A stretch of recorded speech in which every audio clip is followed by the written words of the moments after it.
Welcome, modern day mystics, fellow truth seekers. James and Justin back again with another reaction video. And the video we are reacting to today is titled, What If Jesus, Muhammad, and Buddha Were Judged by AI? Now this is done by the Jon Oleksiuk YouTube channel. Hopefully I said his name right.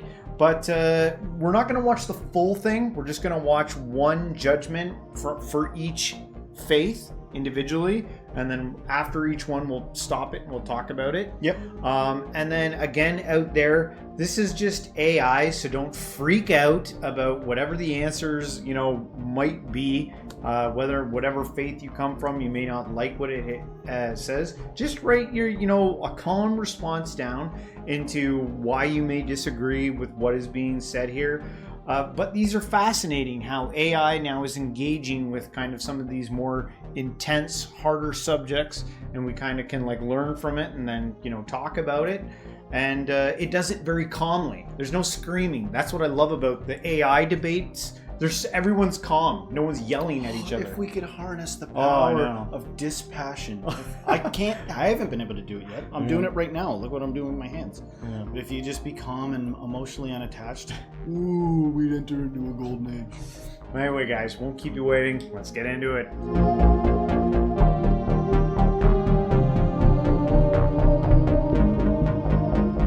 We program advanced AIs into religious experts. Hi, I'm the Muslim AI. Hi, I'm the Christian AI. And I'm the Buddhist. They'll take on the challenge of defending Muhammad, Jesus, and Buddha against tough moral scrutiny. No topic is off limits, and with 14 independent AI judges evaluating each argument, we'll see which revered figure best withstands modern moral critique. Round one kicks off with a bang.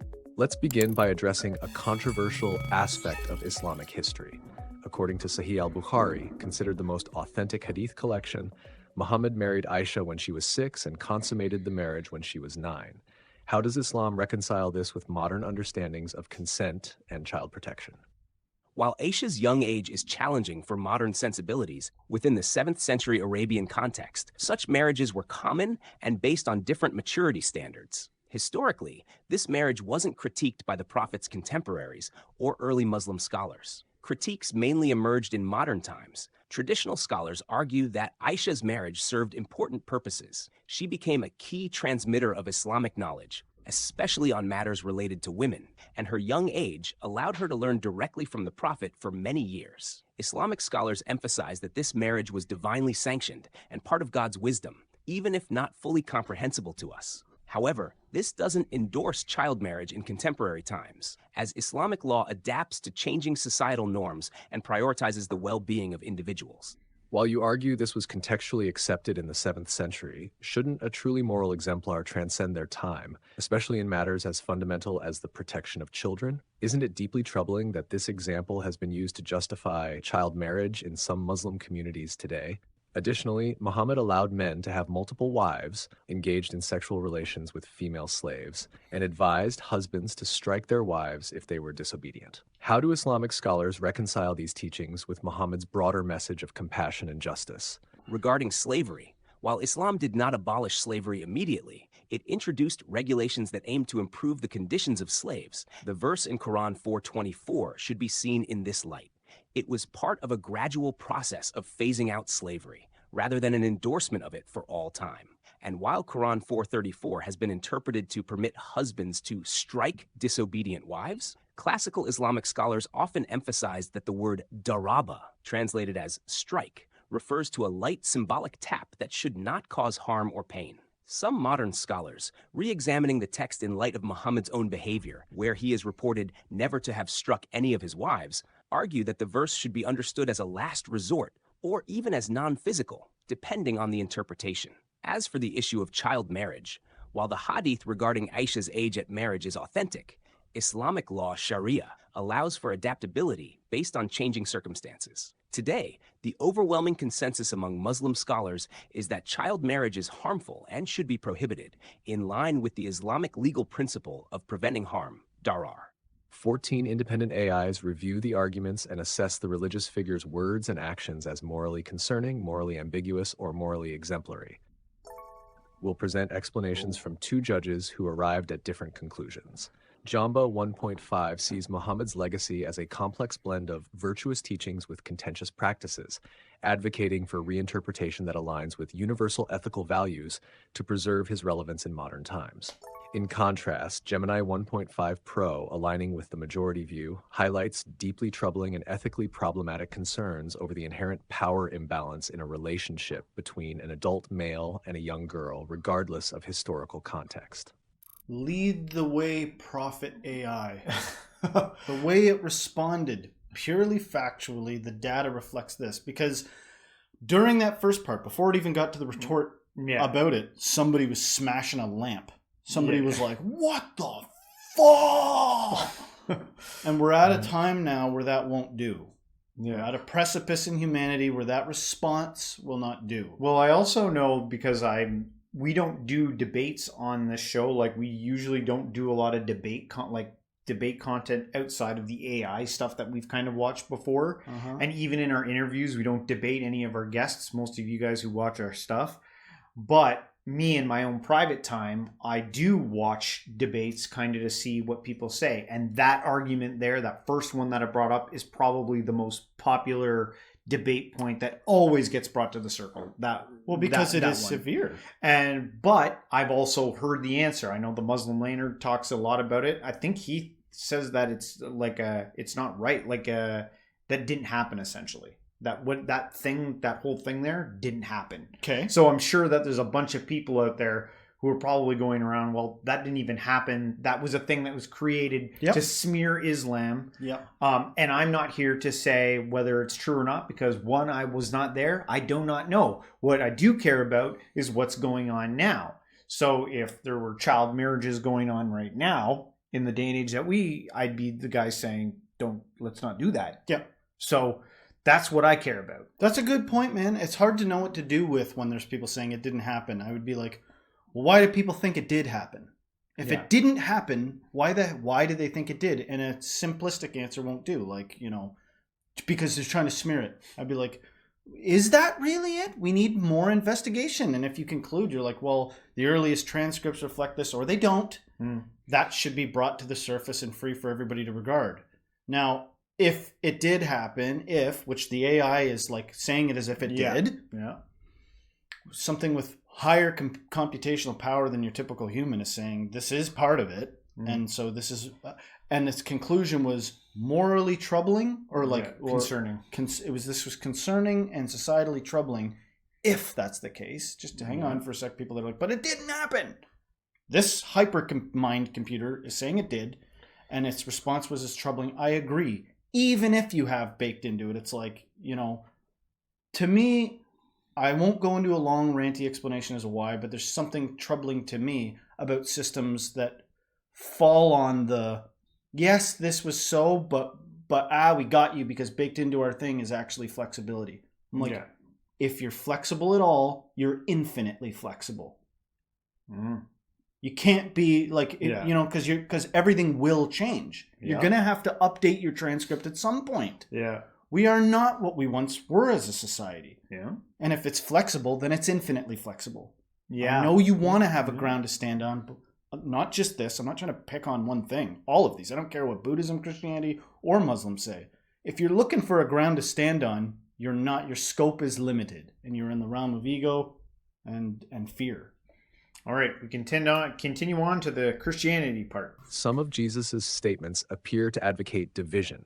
For instance, he said, "I did not come to bring peace, but a sword," and spoke of hating one's family to be his disciple. How do you reconcile these with his message of love? These statements clearly employ hyperbole, a common rhetorical device in ancient Near Eastern teaching to emphasize the seriousness of discipleship. The sword metaphor refers to the division that can occur when some accept Christ while others don't. The term hate in Luke 14:26 is a Semitic idiom meaning love less by comparison. These teachings align with Jesus' broader message of sacrificial love and the cost of following him. They illustrate that true love for God and others often demands personal sacrifice and may disrupt social norms. Jesus consistently demonstrated this sacrificial love through his actions, ultimately culminating in his death on the cross. Your explanation suggests these statements use hyperbole, but given their severe impact when taken literally, is it responsible for a moral exemplar to use such language? Furthermore, Jesus claimed, I am the way, the truth, and the life. No one comes to the Father except through me. How do Christian theologians justify this exclusivity in a pluralistic world where such a claim can lead to division and exclusion? Jesus' use of provocative language and claims of exclusivity force us to confront the tension between universal love and particular truth claims, a tension that lies at the heart of the Christian message. Regarding Jesus' divisive language, we must consider that true peace often requires confronting injustice and falsehood. The exclusivity claim, I am the way, is indeed challenging in our pluralistic world. However, it's crucial to understand this not as a tribal boundary marker, but as a radical claim about the nature of reality. Theologian Miroslav Volf argues that Christ's exclusivity is actually the basis for Christian inclusivity. If Christ died for all, then all are worthy of love and respect. The philosopher Charles Taylor offers another perspective, suggesting that exclusive truth claims, when held with humility, can actually foster a more robust pluralism than a vague relativism. The key is maintaining what Leslie Newbigin called proper confidence, conviction about one's beliefs coupled with epistemic humility. Ultimately, Jesus' teachings challenge us to hold in tension absolute truth claims with radical love and inclusivity. Gemma 2 critiques the defense's framing of exclusivity as a paradox, arguing it obscures the inherent tension between a loving God and a faith that demands adherence to a single path.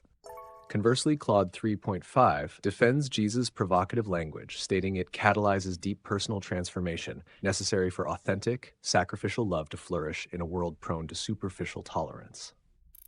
I feel like the AI was a little late on that one. I know. I was like, this AI is Christian a little bit. Yeah, like there's so many Jesuses around nowadays. Back then, imagine how revolutionary, he must have felt like I can say and do whatever I want. I'm the way. You know what I mean? Nowadays, there's like on every street corner in the city, there's like probably some guy that's like, I'm the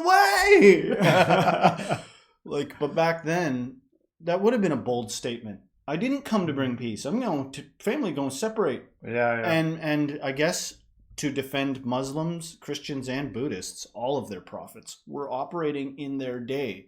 Yeah. The same thing you say 2,000 years later doesn't make sense to say 2,000 prior. Yeah. Oh yeah. No, I can imagine him. I think he's like a lot of it was like strong. When I read those verses, I always got from it like I'm trying to make a strong point.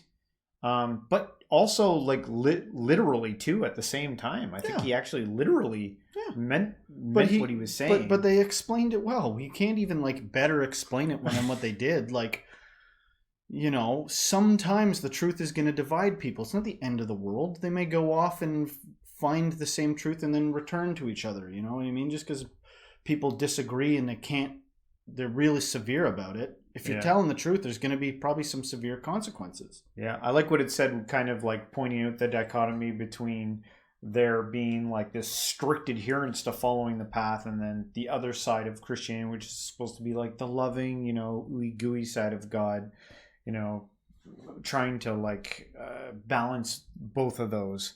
You know, where do you fall into that? You know, what's more important? How do you know? Ooh, good question. You know, good question. I think I've clumped that in with truth, like the experiential wisdom to like be loving is something I think it seems in our day and age, we have to exhaust some things first. Like we got to get a little more serious about honesty, and then the truth of compassion will come up. Because I think if a lot of people were being honesty, they'd be like, I'm not driven by real compassion. It's like virtue signaling and fear and competitiveness. But if people can get honest about that, maybe we would actually if we knew the reality of the people we're jealous of, or we knew the reality of the people that seem to threaten us, we might actually be compassionate. We might actually be like, oh, they're like driven by suffering. Yeah. Oh yeah. And then you could get into real love. Go figure. Real truth. Well, anyway, continue on. Last one here. We'll take a look at the Buddhist. According to traditional accounts, such as in the Arya Pariyesana Sutta, Siddhartha Gautama left his wife Yasodhara and newborn son Rahula in the middle of the night to pursue enlightenment. How do Buddhist traditions understand the tension between familial duties and the pursuit of enlightenment. The Buddha's departure should be understood within the context of ancient Indian spiritual traditions, where renunciation was a respected path. His motivation was not self-serving, but aimed at finding a solution to universal suffering. This act, while seemingly contradictory to familial duty, was driven by compassion for all beings, including his family. Upon attaining enlightenment, the Buddha returned, reconciled with his family, and guided his wife and son towards liberation. If enlightenment requires neglecting family duties, doesn't that raise ethical concerns? Moreover, if the Buddha's enlightenment granted him perfect wisdom and compassion, why didn't he immediately return to his family and kingdom to alleviate their suffering? Instead, he spent years teaching others first. He didn't return for 6 or 7 years. How do Buddhist scholars interpret this delay in the context of the Buddha's teachings on compassion? The Buddha's renunciation exemplifies the highest compassion in Buddhist thought, seeking liberation for all beings from suffering. This act transcends individual family bonds, aiming for universal salvation. The delayed return to his family demonstrates the Buddha's skillful means, upaya, a concept referring to tailored teaching methods, in establishing the Dharma, Buddhist teachings and way of life for the benefit of countless beings, including his family. His actions embody the core Buddhist principles of non-attachment, letting go of worldly desires, and equanimity, mental calmness amid all circumstances. Far from indifference, the Buddha's path reflects a profound ethical stance that ultimately guided his family towards liberation, freedom from the cycle of rebirth and suffering. This apparent abandonment thus represents a higher moral responsibility, one that addresses the root causes of suffering for all sentient beings, transcending conventional notions of familial duty. Mistral large critiques his actions, arguing they unnecessarily dichotomize spiritual pursuit and familial responsibility, neglecting immediate duties in the name of broader compassion. Meanwhile, Yi Large praises Buddha's journey as embodying the paradoxical path of sacrificing personal bonds for the ultimate good of all, offering a moral lesson about prioritizing higher spiritual truths over personal attachments. I don't know for sure, but I thought I heard that afterwards Buddha returned to his family. I think, no, he did. It was just delayed. They were pointing out that it was a delayed response to return back. Oh, okay. Sorry. But this makes me want to ask a question. Can you suffer so much that you become useless? Yeah. Well, no, because if you're alive, you're not useless. In fact, if you're dead, you're not useless because you're contributing to the reality. Every breath you take in is taking in air and releasing. Like it works with the environment around you. Well, maybe to like certain levels. Like let's talk about family duties. Could you become suffering so bad that you couldn't do your family duties? And the answer is yes. You could get that bad. I disagree. No? I disagree. I think you have to make all kinds of assumptions about duties first. I don't know. I'm just thinking about what might be being asked of someone. I'm thinking of Bert Kreischer. You ever heard of the comedian Bert Kreischer? I've heard of him. A lot of people don't like him because he's he drinks a lot, and a lot of people like him. A lot of people resonate with him, but there's a lot of people that are sick of his shtick, and maybe he's growing. He's a human, changing, growing. But something's interesting about his story. I get the sense that at one point he was kind of like a struggling comedian. Yeah. He was not doing very well, and his wife supported him. Mm-hmm. And if you've got a big fat guy, takes his shirt off, is a comedian making peanuts, and the wife is kind of helping out with the duties, but then Joe Rogan became friends with him and made him a superstar. Now he's that same guy, super rich, probably taking care of all kinds of people. Yeah.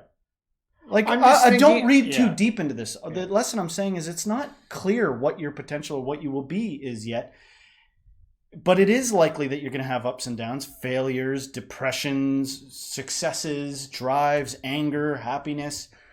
And it's not the end of the story is never known till the final thing. And even when it is finally over, it's like impossible to be a part of this reality and not contribute, whether willingly or unwillingly. Yeah.